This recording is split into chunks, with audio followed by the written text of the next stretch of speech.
Thank you so much for joining me back on Extrabyte. My name is Sandra Colton-Medici, and I am joined by my OG friend, Keltie Knight. She is an Emmy-winning, oh my gosh, style icon. We're going to get into it. But also, she is the host extraordinaire, correspondent wherever you need her, and she doesn't care what you think. She's going to authentically be her.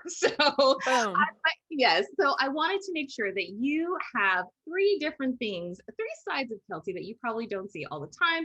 One about fashion, two about what she always is using every single day that maybe you would start using too. And then also a story that she wants to tell us about, an experience in her past. So let's start with your style. How would you describe your style? I think that it is like showgirl professional.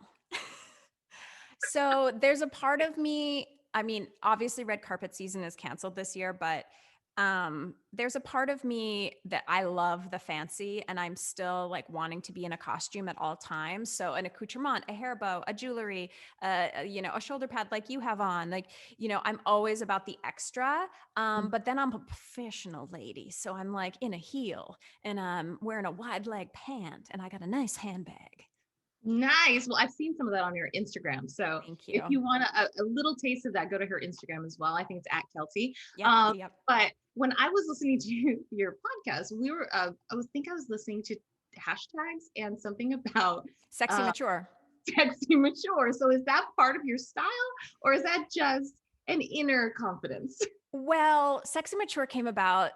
The girls were ragging on me for my Instagram hashtags, and Sexy Mature was a suggested hashtag for me. So I was like, well, okay, go on Sexy Mature on Instagram. You won't be disappointed. But I actually now I'm taking this as a way of life. It's like we've got a 401k. Like, we're getting up in the morning. Like we preset our coffee maker to make that cup right at 8. But we're sexy.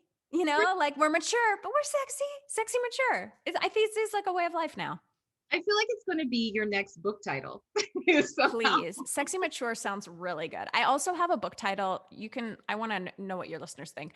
I'm thinking of having a book called Keltie Knight Tries Too Hard, or Famous People I Met and Liked and a Few I Hated. Ooh, You I, know? you could do both. I mean, we Okay. have time. We're still in quarantine, so That's true.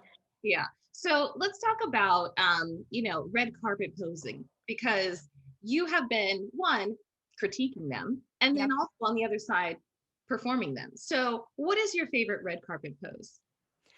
Red carpet pose, the secret is to line up your legs at the knee. So you stand in like what dancers call a bevel, but I stand with like one leg out much farther. So you have like your hero leg. But then what you want is you want your knees to like cross over each other. And then it gives you like that statuesque look. But I also think that my secret to being on a red carpet is just smiling. It's so hilarious when you watch the red carpet from actually the red carpet, is like how many people come on and then they're just smizing like they are Tyra Banks. Like it's like everyone wants to be on Getty Images with like that serious, smizy, sexy face that you give yourself in the mirror before you leave. And you're like, okay, I've got it. I'm hot. I do the opposite. I just laugh and giggle the whole time and smile like cheesy big, which is probably why I'm not as famous as I wish I was. Maybe I should be smizing, but yeah, I think it's ridiculous when everyone tries to do the sexy look at the camera. Nice. Well, I mean, I get it. We all grew up on Tyra Banks, so everybody has that in their back pocket. I Um, understand. Yeah. Well, so what is one thing that you can't live without? Maybe People Mover, an app, DoorDash, whatever it is. Maybe even a Google Chrome extension. What are you using every single day? Um, for business, I am obsessed with this app. It is called Asana. Do you know it?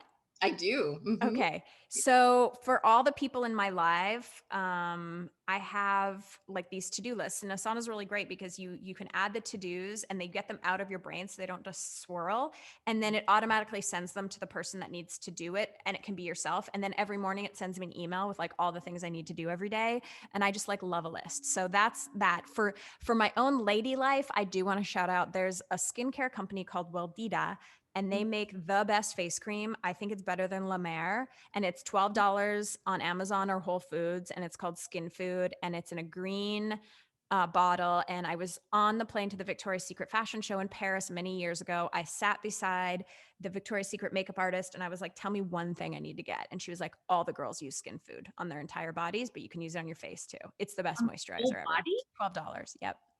Wow. Well, I need to invest in that because I'm 42. So I need to, It's I need time. It's to, sexy mature. yeah, I'm gonna be well, I gotta look at this hashtag before I start claiming it. But tell me a story. Tell the listeners and viewers a story about, an experience that you've had. It can be inspiring, it can be terrifying, it could be you hanging from the side of a plane with Tom Cruise. But what's a story you can tell about like an experience of your past? Yeah. So I have a great George Clooney story. So I was in Cannes at the film festival interviewing George Clooney and Julia Roberts for a movie they were doing. I don't even remember the movie.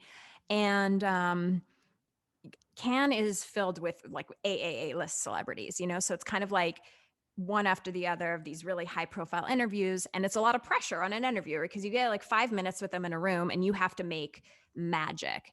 And this was during the time when someone had gone viral because it was during the trend of regular people or celebrities getting other celebrities to leave their voicemail. So it was like Taylor Swift left your voicemail. So when you called Keltie, it was like, hey, Keltie's not here. It's Taylor Swift. And so I think Tom Hanks did one. Like there was a bunch of these. So I had this idea that I was going to get George Clooney on camera to make my outgoing voicemail as like part of my shush, to make it different or whatever. First of all, this is a horrible idea. Like, why waste 5 minutes of your interview with George Clooney trying to make it about myself? Like, I'm realizing now that this was a terrible decision, but I was all in. So I do it. I have the little script for him. I'm holding it up. He records it. He's so funny. He does the best job. I have it on my phone. I walk out of the room. His publicist, Stan, follows me out. He's like, you got to delete that. And I was like, no, Stan, it's so good. He's like, you can't use it. There's an entire copyright behind his voice. I can't just have this voicemail going out around the world that people can then copy and blah, blah, blah. And I was like, Stan, you are no fun. So anyway, I wasted my entire Cannes interview with George Clooney and Julia Roberts doing something that never saw the light of day. And that is my life. But did you keep it? No, he made me delete it like right in front of him. And it was before I knew about like cell phones, how you can put it in the trash and then recover it. Take it So, out. and I'm scared. Stan is like one of the most iconic publicists in Hollywood. Hi, Stan. You'll probably get a Google alert. You're probably watching me right now. There's probably a Secret Service agent like somewhere in my house seeing that you've been alerted that someone's talking about you. But he's like an icon, and so well respected. And so when Stan says you got to delete it, there was no shenagling. Yeah. Well, will I see you at the White House this year? I hope so. Because I feel like you have so much to contribute. I mean, your sense of on the pulse for me has always been right on, and Thanks. knowing what's coming next. So I just look forward to watching you. So um where would you like people to find your lady gang? Would you like them to go to keltienight.com, or would you like them to go to the God, website? no, don't go No. there. I would love to welcome your listeners to be a part of the Lady Gang. We have podcasts on Apple, Spotify, wherever you get your podcast every Tuesday and Thursday.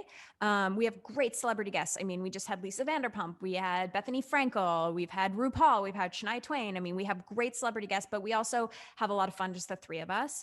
And then just my Instagram at Keltie. I'm sharing everything. In the past 24 hours, I've shared a Fabletics haul, the filler I've put in my face, an amazing hair hack where you can wrap your wet hair around the belt of your robe and sleep in it, and you end up with like amazing curls, and like some Bernie Sanders memes. So if you're into any of those things, I strongly suggest that you follow. And I also do like a monthly giveaway, and I don't know. I try to make it like a really fun place for people to be. It's a party. So definitely head over to @Keltie on Instagram and follow the Lady Gang. And I will see you guys on the next one. Thank you for joining me, Keltie.